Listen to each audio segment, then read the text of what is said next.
Private school अपनी fees एक सामान्य करें कि सारे अभिभावकों को अपने बच्चों को पढ़ाने में सुविधा हो, या फिर अभिभावकों को अपने बच्चों को सरकारी स्कूल में डालना चाहिए। सबको पता है कि जो स्कूल और बिल्डिंग इरेक्ट किए गए हैं वो इलीगल तरीके से एक्वायर की गई जमीन है। वरुणा नदी पर स्कूल बना है, गंगा नदी पर सामने घाट में स्कूल बना है, उसको लीगलाइज किया गया है। करसड़ा पे सरकारी जमीनों पे स्कूल बनाया गया है, नालों पर स्कूल बनाया गया, 80 नदी पर स्कूल बनाया गया है। सरकार अंधी है। विभिन्न हमारे जो राज्य हैं या देश हैं, शिक्षा माफिया हर जगह प्रभावित हैं और शिक्षा माफिया के रूप में काम कर रहे हैं। नमस्कार, मैं सुहास कुमार और आप देख रहे हैं न्यूज़ 22 हिंदुस्तान। देश में जो शिक्षा का हालात है उससे कोई भी अनभिज्ञ नहीं है। दिन प्रतिदिन जो शिक्षा में महंगाई है वो बढ़ती जा रही है। स्कूलों की फीस बढ़ रही है, किताब का दाम बढ़ रहा है और एनसीईआरटी के जगह पे एनसीईआरटी जैसे कि पुस्तकों को चला करके मतलब कि जनता का शोषण हो रहा है। इस पे शिक्षा पे लगातार काम कर रहे हैं सुनीता सोनी जी, जो वाराणसी व्यापार मंडल के महिला व्यापार मंडल के अध्यक्ष भी हैं। सबसे पहले मैम, मैं ये जानना चाहता हूँ कि जो लगातार फीसों में वृद्धि हो रही है वो उसे कैसे आप देखती हैं? क्या ये आम जनता के लिए कितना शोषणकारी होता है? देखिए, आपको मैं बता दूं, जितने भी बनारस में प्राइवेट स्कूल चल रहे हैं, कुछ स्कूलों के तो मान्यता प्राप्त नहीं है और कुछ स्कूल जो हैं वो इतना ज़्यादा शोषण कर रहे हैं कि फीस वृद्धि दिन पे दिन बढ़ती जा रही है। बुक और ड्रेस के नाम से, क्योंकि बुक उनके जो हैं वो हर साल बदले जाते हैं, तो इससे अभिभावकों और बच्चों दोनों का शोषण हो रहा है। क्योंकि अभिभावक के पास हर घर में ऐसा तो नहीं है कि कमाई अच्छी है, क्योंकि मिडिल क्लास और लोअर क्लास जो लोग हैं वो सोचते हैं कि अपने बच्चों को अच्छी शिक्षा दें, लेकिन शिक्षा के साथ साथ पैसे भी होने ज़रूरी होते हैं। और प्राइवेट स्कूल में तो वो खून एकदम दीमक और खटमल जैसा काम करते हैं, जो अभिभावकों का खून चूसते हैं। और यही नहीं, बच्चों का भी शोषण उस स्कूल में होता है। जिन बच्चों की फीस नहीं जमा होती है उन बच्चों को टॉर्चर किया जाता है, मानसिक रूप से उन्हें भी। जी हाँ, मानसिक रूप से उन्हें भी टॉर्चर किया जाता है। मैं हाल ही में आपको बता रही हूँ, प्रतापगढ़ में 9th क्लास की बच्ची थी, वो पेपर में उसे बैठने नहीं दिया गया क्योंकि उसकी फीस जमा नहीं थी और सभी टीचर्स और बच्चों के सामने उसको बेइज्जत किया गया। उसने स्कूल के इस बेइज्जती को देखते हुए और फीस ना होना और वो एग्ज़ाम ना दे पाई, इसके कारण उसने आत्महत्या कर लिया। तो ये तो विडंबना है। और सबसे अहम मुद्दा ये है कि क्या पैसे से शिक्षा खरीदी जा सकती है? पैसा उतना ही अभिभावकों के पास होता है जितना वो अपना घर चला सकते हैं और अपने बच्चों को पढ़ा सकते हैं। बहुत से पेरेंट्स ऐसे होते हैं जो एक टाइम खाना खाते हैं लेकिन अपने बच्चे को पढ़ाते हैं। फिर भी हमारे जो प्राइवेट स्कूलें हैं वो मगरमच्छ जैसे बैठे हुए हैं। उनको उनके मतलब पैसे से ही उनको लगाव है, उनको और किसी चीज़ से मतलब नहीं है। जो शिक्षा है वो कहीं ना कहीं व्यक्ति की मूलभूत अधिकार है जी। और हम बात करें जिस प्रकार से शिक्षा का व्यवसायीकरण हो रहा है, इससे कहीं ना कहीं एक वर्ग वंचित होते जा रहा है, जो आने वाले भविष्य में भारत के लिए काफ़ी खतरनाक भी साबित हो सकता है। क्योंकि जब बच्चे पढ़ेंगे नहीं तो ऑब्वियसली कि वो गलत रास्तों पे जाएंगे। किस प्रकार से आप देखती हैं जो शिक्षा सरकारी स्कूलों में तो मतलब कि उस तरीके से शिक्षा नहीं मिल पा रही है जो लेवल होना चाहिए, जो प्राइवेट स्कूलों में मेंटेन हो रहा है, तो क्यों नहीं सरकारी लेवल स्कूलों में ऐसी प्रकार की शिक्षा चल पा रही है? देखिए, मैं माननीय मुख्यमंत्री जी से और अपने प्रधानमंत्री जी से ये अपील करती हूँ कि जितने भी स्कूल सरकारी चल रहे हैं उनकी व्यवस्था ठीक करनी चाहिए, ताकि जो पेरेंट्स आपके प्राइवेट स्कूल में एडमिशन करा रहे हैं वहाँ एडमिशन ना करा के अपने बच्चे को सरकारी स्कूल में पढ़ाएं। क्यों सरकारी स्कूल में क्यों शिक्षा नहीं मिलती है? जो शिक्षा मुझे प्राइवेट में मिलेगी वो सरकारी में भी मिलती है, लेकिन थोड़ा सा उसकी व्यवस्था सही करने की ज़रूरत है। व्यवस्था ठीक होनी चाहिए और जितने भी अभिभावक इस साल अपने बच्चों की एडमिशन करा रहे हैं वो सरकारी में कराएं, ताकि प्राइवेट स्कूलों को भी पता चले कि वो मनमाना जो फीस वसूल रहे हैं देखिए, जब तक खुद पे नहीं बीतती है तब तक नहीं समझ में आता है। या प्राइवेट स्कूल अपनी फीस एक सामान्य करें कि सारे अभिभावकों को अपने बच्चों को पढ़ाने में सुविधा हो, या फिर अभिभावकों को अपने बच्चों को सरकारी स्कूल में डालना चाहिए। शिक्षा की बात हो रही है तो कहीं ना कहीं लाइब्रेरी की व्यवस्थाएं होनी चाहिए। आम तौर पे देखा जाता है कि जो सरकारी विद्यालय होते हैं उनमें लाइब्रेरी का अभाव होता है। इसे आप किस तरीके से देखना चाहिए? क्या लाइब्रेरी सभी स्कूलों में अनिवार्य करनी चाहिए? देखिए, पहले तो शिक्षा पे बात हो रही है, तो हम यही कहना चाहेंगे कि शिक्षा अब शिक्षा नहीं रह गया। शिक्षा एक व्यवसाय हो गया है। शिक्षा खरीदा और परोसा जा रहा है। इसके लिए पूर्ण रूप से जिम्मेदार हमारे उत्तर प्रदेश ही नहीं, हर प्रदेश है, और विभिन्न हमारे जो राज्य हैं या देश हैं, शिक्षा माफिया हर जगह प्रभावित हैं और शिक्षा माफिया के रूप में काम कर रहे हैं। क्योंकि जो अभिभावक हैं, आज जो गरीब बच्चे हैं और मिडिल क्लास बच्चे हैं, जिसके पास 5 बच्चे भी हैं, 2 बच्चे भी हैं, 4 बच्चे भी हैं, और आज वो अपने बच्चों को एक को पढ़ाते हैं तो 2 को नहीं पढ़ा पाते हैं। ऐसी विडंबना है। तो आदमी अपने घर का खर्चा चलाए कि अपने 4 बच्चों को एक साथ पढ़ाए या दवाई में खर्च हो। तो मेरा ये मानना है, हमारी जो देश के प्रधानमंत्री हैं और प्रदेश के माननीय मुख्यमंत्री और हमारे राज्य उत्तर प्रदेश के शिक्षा मंत्री, उनसे ये हम मांग करते हैं कि जो हमारी देश में और प्रदेश में और खास करके बनारस में जो सरकारी स्कूल है, उनकी व्यवस्था अच्छी होनी चाहिए, ताकि जो आज अभिभावक ये होड़ लगी है कि प्राइवेट स्कूल में पढ़ाना है, इंग्लिश मीडियम पढ़ाना है, अच्छी शिक्षा अपने बच्चों को दिलाना है, तो इस तरफ से ध्यान आकर्षित ना करके हम सरकार को ये चीज़ें करनी चाहिए कि हम अपने बच्चों को सरकारी स्कूलों में पढ़ाएंगे। और सरकारी स्कूलों में व्यवस्थाएं तो बिल्कुल नहीं है। सरकार को और शिक्षा से जुड़े हुए जो बेसिक शिक्षा अधिकारी महोदय हैं, तो हमारे जो सरकारी स्कूल है उनकी व्यवस्था अच्छी हो, उनमें अच्छे टीचर हो और उसमें अच्छी पढ़ाई, अच्छी व्यवस्था हो, ताकि एक गरीब से गरीब तबके के बच्चे और अभिभावक अपने बच्चों को वहाँ पे पढ़ाने के लिए एडमिशन कराए, पढ़ाए। और यही हम चाहते हैं। और शिक्षा का जो व्यवसाय है, जो बढ़ती हुई फीस की वृद्धि है, उस पर सरकार नियंत्रण लगाए और खास करके प्रदेश की माननीय मुख्यमंत्री और शिक्षा मंत्री इस पे ध्यान केंद्रित करे, जो कि गरीब अभिभावक जो हैं, जो पीड़ित हैं, जो फीस नहीं जमा कर पा रहे हैं, जिनके कारण ना जाने कितने गरीब बच्चे शिक्षा से वंचित हैं और शिक्षा नहीं ले पा रहे हैं, कितने तो आत्महत्या कर ले रहे हैं। बड़ी विडंबना है ये। आज हम कहते हैं कि सशक्त भारत, हमारा भारत, लेकिन शिक्षा से वंचित भारत, फीस वृद्धि से त्रस्त भारत। तो शिक्षा पे कहीं ना कहीं आने वाली जो हमारी पीढ़ी है, शिक्षा से ही हमारे बच्चों का भविष्य, शिक्षा से ही वो आगे बढ़ेंगे। हमारे बनारस का ही नहीं, हमारे प्रदेश का नहीं, हमारे देश का नाम पूरे वर्ल्ड में नाम करेंगे। जब शिक्षा उन्हें अच्छी मिलेगी तब सरकार इसको चेते और सरकार इस पे काम करे। कहीं न कहीं आज जरूरत है पूरे जनमानस में एक मुहिम के तौर पे शिक्षा को जो सरकारी विद्यालय में उसमें नामांकन का एक मुहिम चलाना जाना चाहिए। काफ़ी आप जो हैं कि लगातार पत्रक के माध्यम से संघर्षरत भी हैं। अब तक क्या क्या कार्रवाइयाँ हुई हैं? देखिए, अभी तक मैंने बेसिक शिक्षा अधिकारी को दिया था पत्रक, उसके बाद कल हमने डीएम महोदय को पत्रक दिया है। बेसिक शिक्षा अधिकारी के यहाँ से लेटर मुझे इशू भी हुआ था, लेटर मेरे पास आया भी। कई स्कूलों में उन लोगों ने सर्वे भी किया है, लेकिन यहाँ बात सर्वे करने का नहीं है और बात पत्रक सौंपने का भी नहीं है, क्योंकि पत्रक मेरा देना काम है तो सामने बैठे अधिकारी का काम है उस पत्रक पर काम करना।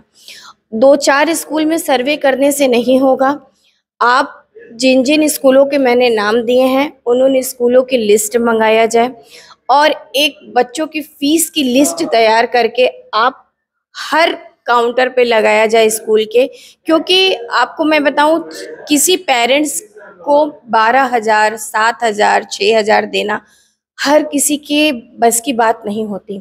अगर किसी का 8,000 रुपये सैलरी ही हो तो वो अपने बच्चे की फीस 12,000 कैसे भरेगा? क्योंकि हर पेरेंट्स चाहता है कि वो शिक्षा अपने बच्चों को अच्छी दे, लेकिन ये हो नहीं पा रहा है। क्योंकि स्कूलों में ड्रेस बुक के लिए एक स्टोर रखा गया है, पैम्पलेट स्कूल से मिलता है कि आप इस स्कूल से ड्रेस लीजिए, इस दुकान से ड्रेस लीजिए, इस दुकान से आप बुक लीजिए।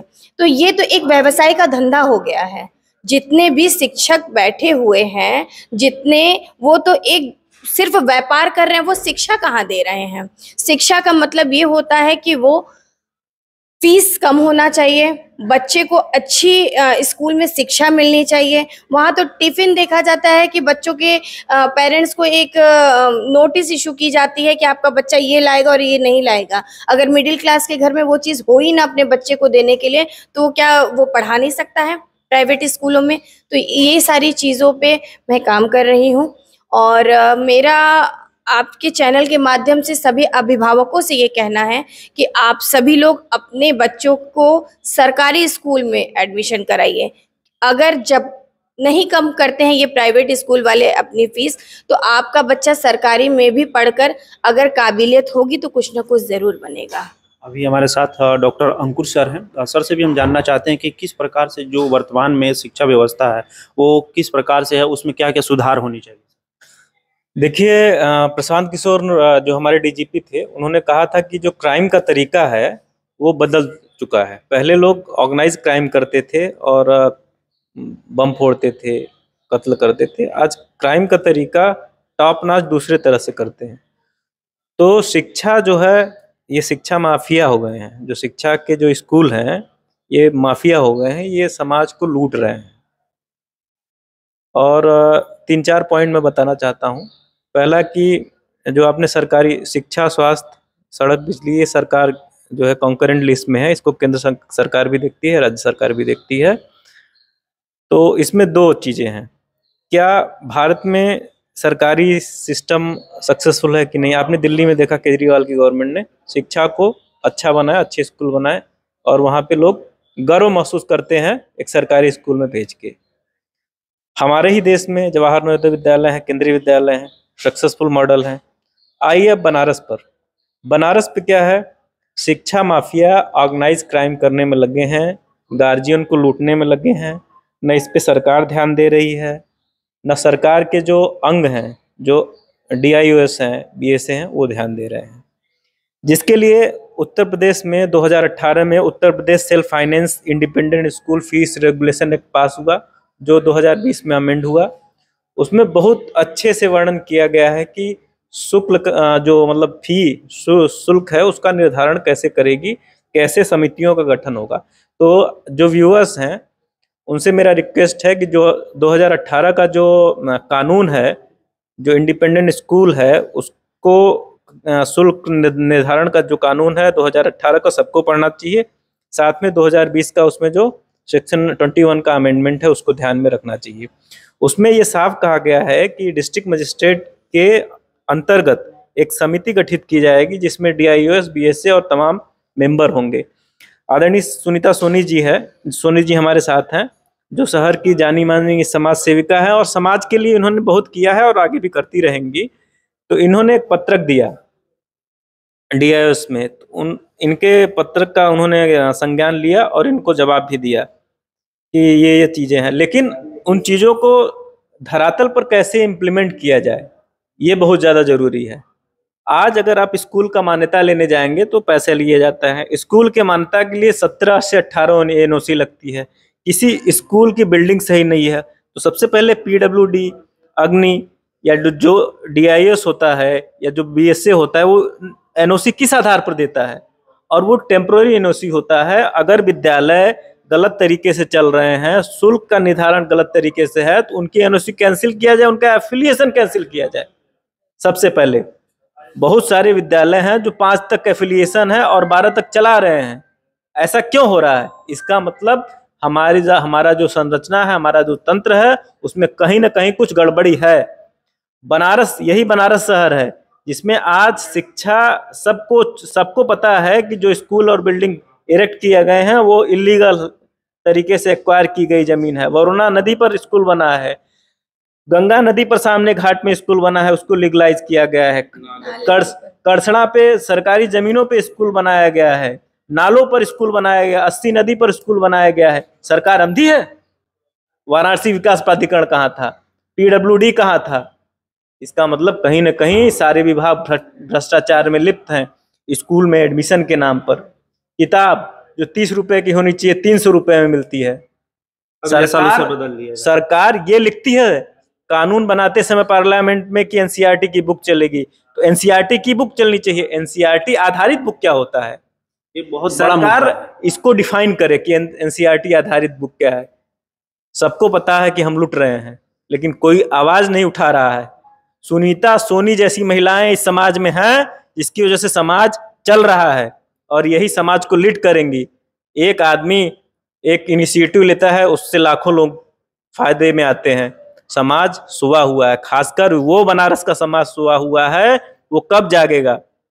अगर दिल्ली में मॉडल सक्सेसफुल हो सकता है सरकारी स्कूल को, तो सरकार, यहाँ डीएवी नहीं है, डीएवी की फीस कम है। बनारस में डीएवी क्यों नहीं है? क्योंकि यहाँ पे सरवाइव नहीं होने दिया गया। बनारस में अच्छे स्कूल क्यों नहीं है? अगर लोग सीबीएसई की तरफ जा रहे हैं तो उत्तर प्रदेश बोर्ड के स्कूलों को सीबीएसई में कन्वर्ट किया जाए।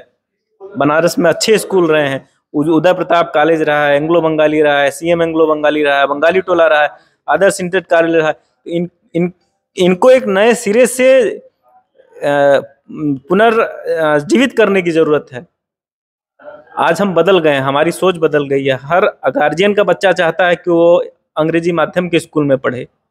तो सरकार को, और सबसे बड़ा चीज है कि आप जो मैंने कानून बताया 2018 का, सबको पढ़ना चाहिए। रील शॉर्ट मत देखिए, कानून पढ़िए, अपने अधिकार को। और खासकर वो समाज जो दबा हुआ है, जो पिछड़ा हुआ है, मैं उनसे आग्रह करता हूं कि वो इन चीजों को पढ़े, समझे और सरकार के पास जाए। जो हमारे सरकार के सेवक हैं, जो गवर्नमेंट सर्वेंट हैं, उनके पास जाए और उनकी प्राथमिकता तय करे।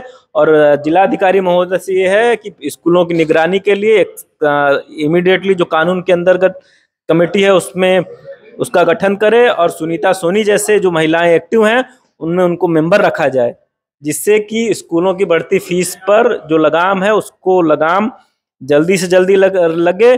गार्जियन परेशान है, मैं खुद परेशान हूं। मैं अभी आया हूं, मेरी वाइफ, आप देखिए, मैं झूठ नहीं बोल रहा हूं, देख लीजिए, मैं अभी आया हूं और मैं स्कूल का नाम नहीं ले रहा हूं। ये देखिए, बिल्कुल लाइव आपको दिखाया जाएगा। ये जो देखिए, मैं अभी आया हूं और सबसे पहले ये आया हुआ है, मैसेज आया हुआ है, आप देख लीजिए, फीस की नोटिस आई हुई है, इसको मुझे कल देना है। तो ये लूट का माध्यम बंद होना चाहिए। 8,000 10,000 में कोई पढ़ाई नहीं होती है। बच्चों का तो शोषण करते ही हैं, जो टीचर्स हैं, महिलाएं हैं, पूरा शोषण तंत्र है स्कूलों का। प्राइवेट इंडिपेंडेंट स्कूल है, आप कभी गहराई में जाके देखिए। आप पत्रकार हैं, पत्रकारिता करते हैं, जाके उन महिलाओं जो 50% से ज्यादा महिलाएं हैं उन विद्यालयों में, उनकी परिस्थितियां देखिए, किन परिस्थितियों में है।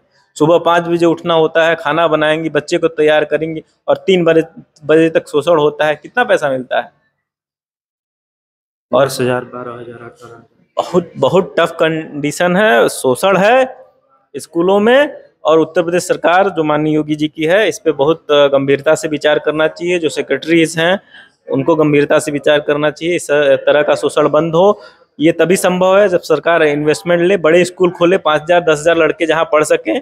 इनके पास जमीनों की कमी नहीं है, और इनका जो सिस्टम है इसको धराशायी करें, मेरा यही रिक्वेस्ट है।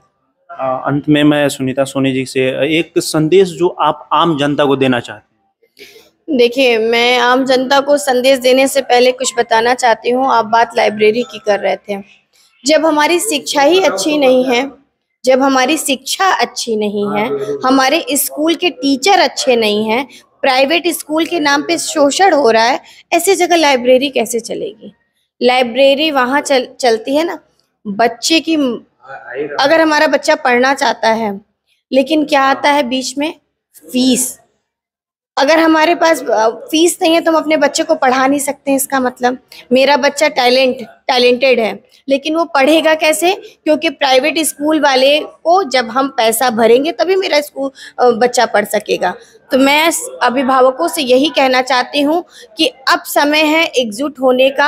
आप सभी लोग, आप खुद में एक ताकत हैं आप लोग। आपका बच्चा प्राइवेट स्कूल में अगर पढ़ रहा है तो ये बात ध्यान में रखिए, प्राइवेट स्कूल की फीस उतनी ही होनी चाहिए जितनी आप दे सकते हैं। नहीं होगा तो आप अपने बच्चे को सरकारी स्कूल में डालिए, आपको शिक्षा अच्छी मिले। और सरकार से ये मांग है हमारी कि जितनी भी सरकारी स्कूल हैं उनमें निरीक्षण होना चाहिए और उस स्कूलों की व्यवस्था सही होनी चाहिए, ताकि आम जनता, आम अभिभावक अपने बच्चे को उसमें पढ़ा सके आसानी से। बहुत बहुत धन्यवाद। अभी राज सोनी जी हैं। देखिए, माननीय मुख्यमंत्री और उत्तर प्रदेश के शिक्षा मंत्री से ये अपील करना चाहते हैं कि उत्तर प्रदेश की जो सरकारी स्कूल हैं, सरकारी स्कूलों को उत्तर प्रदेश का एक रोल मॉडल के तहत काम करना चाहिए। जैसे कि दिल्ली में केजरीवाल ने भी करके दिखाया कि सरकारी स्कूलों में बेहतर सुख सुविधा, साधन, अच्छी शिक्षक रखी जा सकती है और उसमें बच्चों को अच्छी शिक्षा व्यवस्था दी जा सकती है। तो पूरे हिंदुस्तान में उत्तर प्रदेश को एक रोल मॉडल की तरह काम करके जो यहाँ की सरकारी स्कूलें हैं उनमें बेहतर टेक्निक से शिक्षा व्यवस्था अच्छी करनी चाहिए, ताकि जो प्राइवेट की तरफ निरंतर लोग भाग रहे हैं और शोषण हो रहा है फीस को लेके, तो वो रुके और जो यहाँ की जनमानस है, जैसे कि हमारे वाराणसी और उत्तर प्रदेश के, वो अपने बच्चों को सरकारी स्कूलों में और कॉलेजों में एडमिशन करा सकें, अच्छी शिक्षा दिला सकें, ताकि वो हमारे देश और प्रदेश का नाम रोशन कर सकें। नमस्कार। शिक्षा पे पूरा हम लोगों ने अभी एक डिस्कशन किया और वर्तमान शिक्षा व्यवस्था पे आपकी क्या राय है जरूर कमेंट के माध्यम से हम तक पहुंचाइएगा, ताकि हम लोग उसे अगले सीरीज में सॉल्व कर सकें। सुनीता सोनी और राज सोनी जी के साथ मैं सुभाष कुमार, नमस्कार।